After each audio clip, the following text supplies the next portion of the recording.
पदम दर्शितं येन तस्मै श्री गुरुवे नमः। अज्ञानान्धस्य लोकस्य ज्ञानाञ्जनशलाकया चक्षुरुन्मीलितं येन तस्मै श्री गुरुवे नमः। श्री संत ज्ञानेश्वर माऊली संजीवन समाधी सोहळ्याचा आजचा 6वा दिवस आहे। आज या ग्रंथाच्या निरूपणाची पूर्णाहुती आहे।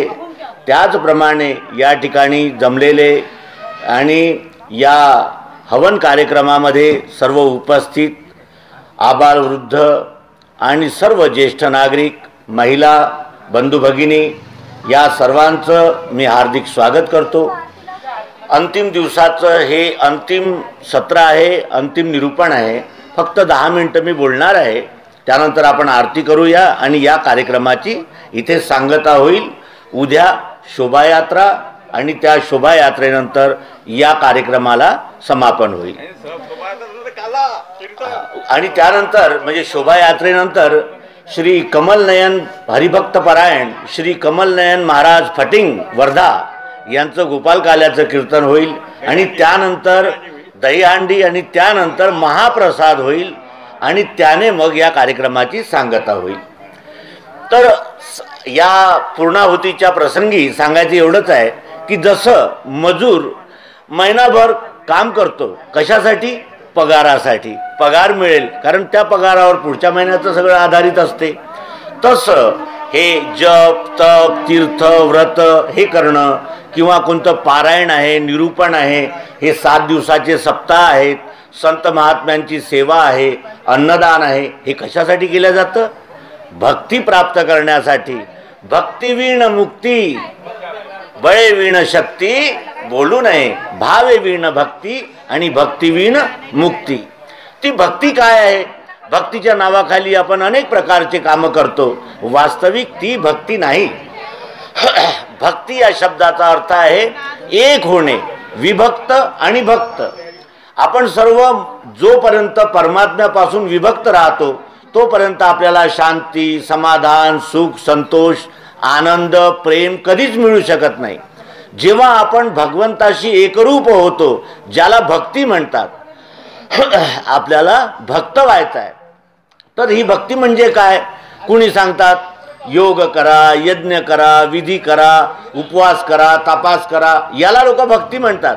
वास्तविक ही भक्ती नाही, हे सर्व भक्ती प्राप्त करण्यासाठी करण्यात येणारे उपचार आहेत। भक्ती काय आहे? तर भक्ती आहे भगवंताशी एकरूप होणे। आपण पाहिलं या निरूपणामध्ये की अष्टधा प्रकृती आहे, पृथ्वी जल अग्नी वायू आकाश, सत्वगुण रजोगुण तमोगुण ही प्रकृती आहे। त्यात चाहत जरूरत प्रियत्व रूप आत्मा जो निराकार आहे तो या प्रकृतीमध्ये ओतप्रोत व्याप्त आहे। एक कणही या परमात्म्यापासून वेगळा करता येत नाही, किंबहुना एक एक कण परमात्माच आहे। आणि या परमात्मा बुद्धीनं आपण सर्व काम केले पाहिजे। आणि हे दोन्ही प्रकृती आणि अक्षर आत्मा पुरुष हे दोन वेगळे वेगळे नाही, नामामध्ये सर्व एकवटतात। जसं रूप आणि गुण हे दोघांचं संमिलन म्हणजे नाम असतं। तर याचं नाव माईक आहे, याचं नाव पुस्तक आहे, याचं नाव स्वानंद आहे, याचं नाव माळा आहे, याचं नाव खुर्ची आहे, असे अनेक प्रकारचे अनंत नाम ज्याच्यात एकवटले आहेत त्याला विश्व म्हणतात। हा विश्वरूप परमात्मा आहे, या विश्वातच ओतप्रोत आहे, या विश्वाच्या बाहेरही नाही आणि या विश्वामध्ये आतमध्येही नाही। हा विश्वच परमात्मा हा विश्व बनून अनेक प्रकारच्या लीला करतो आहे।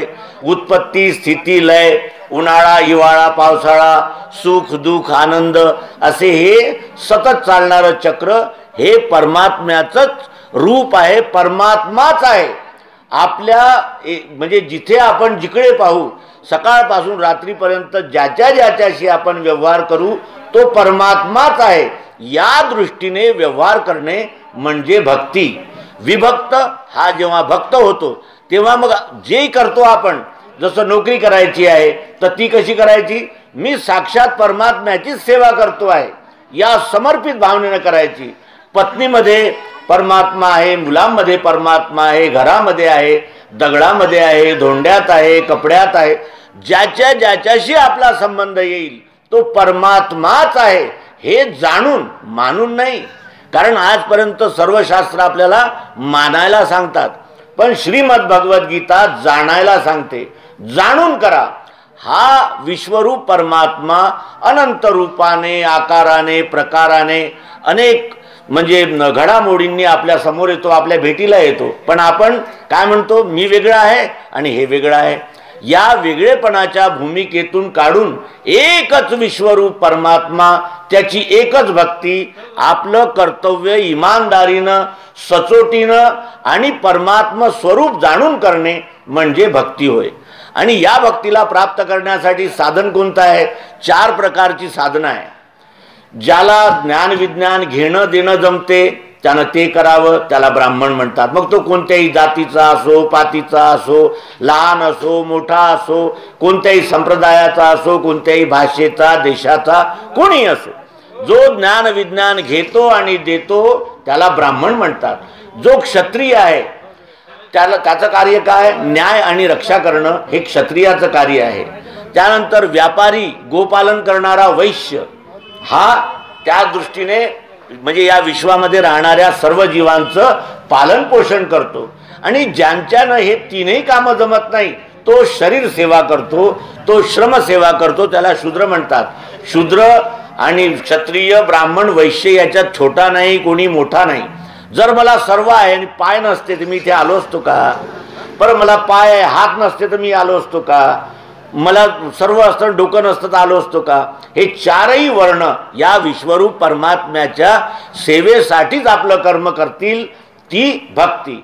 आणि ही भक्ती आपण श्रीमद भगवद्गीतेच्या उपदेशाद्वारे प्राप्त केली. आता आपण सतत आजपासून सगळीकडे आपल्याला परमात्मा दिसावा. परमात्मा आहे तो आपण श्रीमद भगवद्गीतेच्या 7व्या 8व्या अध्यायामध्ये पाहिला.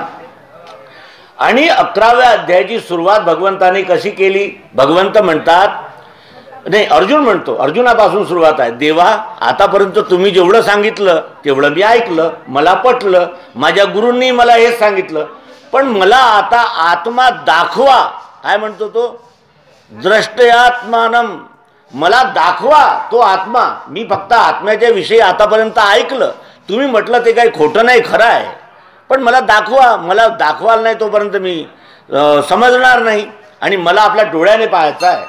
तर भगवान सांगतात की या म्हणजे चमड्यानं बनलेल्या डोळ्यानं मला पाहता येत नाही, मला ज्ञानचक्षूनं पाहायचं असते. ज्ञानाच्या डोळ्यांनी माझ्याकडे पहा, म्हणजे मी तुला आत्मा दाखवतो. मग भगवंतानी त्याला आत्मा दाखवला. कसा? त्यांनी सांगितलं की हे फूल आहे, हे फूल दिसते, पण याच्यातला सुगंध दिसतो का? बिना सुगंधाचं फूल असते का? याच्या पाकळ्या पाकळ्या केल्या तरी त्या पाकळ्या पाकळ्यासोबत सुगंध आहे की नाही? तो सुगंध जसा या फुलामध्ये अनुस्यूत आहे तसा मी आत्मा आहे. साखरेमध्ये गोडी असते की नाही? गोड असते साखर. त्या गोडीनंच पेढाई बनला आहे, बर्फी बनली आहे, जलेबी बनली, खीरही बनली. एकच साखर आहे. विना साखरेनं हे सगळे पदार्थ होऊ शकत नाही. याच्यातली जर साखर काढून घेतली तर काय राहिलं मग तिथं? तो पदार्थ रुचिकर राहिला का? जसं साखरेशिवाय मिठाई होऊ शकत नाही, जसं गोडीशिवाय खडी साखरेचा ढेळा, त्या ढेकळातून जर आपण ती साखर काढतो म्हटलं शक्य होईल का? आणि ती जर साखर त्या ढेकळातून काढली तर तो ठोकळा राहील का? तसा तो आत्मा जेव्हा त्या अर्जुनाला दाखवला तेव्हा त्याचा तो तृप्त झाला. आणि मग त्याच्यानंतर 12वा अध्याय भक्तियोग आहे. हा भक्तियोग प्राप्त केल्याशिवाय या जीवाची तगमग तळमळ शांत होणार नाही. मग तो कितीही श्रीमंत झाला आणि कितीही त्यानं म्हणजे डंके वाजवले आणि कितीही गाजावाजा केला आणि कितीही पोंगा पंडिताई केली आणि कितीही म्हणजे पाखंड केलं, दंभ केलं, निरनिराळे वेश धारण केले, काहीही केलं तरी हे होणार नाही. तर त्याप्रमाणे भक्ती आपल्याला प्राप्त झाली आहे. या भक्तीला आपण सतत जोपासलं पाहिजे, नेहमी त्याचं संरक्षण संगोपन केलं पाहिजे.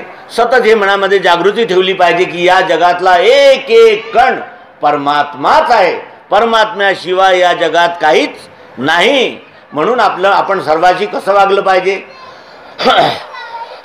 आपण काय करतो? मी वेगळा आहे, हे वेगळं आहे, ते वेगळं आहे, ते वेगळं आहे, अशा प्रकारची भावना ठेवतो. आणि मग देव कुठं आहे? तर मंदिरात आहे. मंदिरात जर देव असता तर त्यानं आपलं काय म्हणजे काहीतरी केलं असतं. मी जर आज राम कृष्ण हे विविध प्रकारचे जे अवतार आहेत यांचं जर नाव घेतलं तर काय होईल? माझं चित्त शुद्ध होईल. पण त्यांनी सांगितलेलं ज्ञान जर माझ्या हृदयात उतरलं नाही तर मी निव्वळ वरपांगी म्हणजे सोंग करत राहील आणि शेवटी हा आत्मा तळमळतच हे शरीर सोडून देईल. म्हणून आजपासून खुर्ची असो, टेबल असो, सर्वांमध्ये हा विश्वरूप परमात्मा ओतप्रोत भरलेला आहे. ही शिकवण आपल्याला श्रीमद भगवद्गीता देते आणि त्याप्रमाणे आपण वागलं पाहिजे. आता श्रीमद भगवद्गीता ही छोटीशी पुस्तिका आहे, जास्त मोठा ग्रंथ नाही आहे. तो सर्वांनी घेतला पाहिजे आणि रोज एक म्हणजे श्लोक तरी वाचला पाहिजे. त्या श्लोकाचा अर्थ हृदयात धारण केला पाहिजे. आणि ही सदिच्छा व्यक्त करीत मी या पूर्णाहुतीला या विश्वरूप परमात्म्याला समर्पित करतो आहे. माझ्या सेवेमध्ये काही त्रुटी असतील, काही चुका असतील, चुकून काही मी वाईट बोललो असेल किंवा कुणाचं मन दुखावलं असेल तर मला सामान्य व्यक्ती आहो मी, म्हणून क्षमा करावी. आणि सर्वांच्या हृदयामध्ये बसलेला तो विश्वरूप परमात्मा, त्याला वारंवार वंदन करीत मी या ठिकाणी आपले शब्द आटोपते घेतो. नर्मदे हर सद्गुरु भगवान की. पुंडलिक वरदा हरी विठ्ठल, श्री ज्ञानदेव तुकाराम, श्री संत ज्ञानेश्वर महाराज की जय. एका शब्दात सांगायचं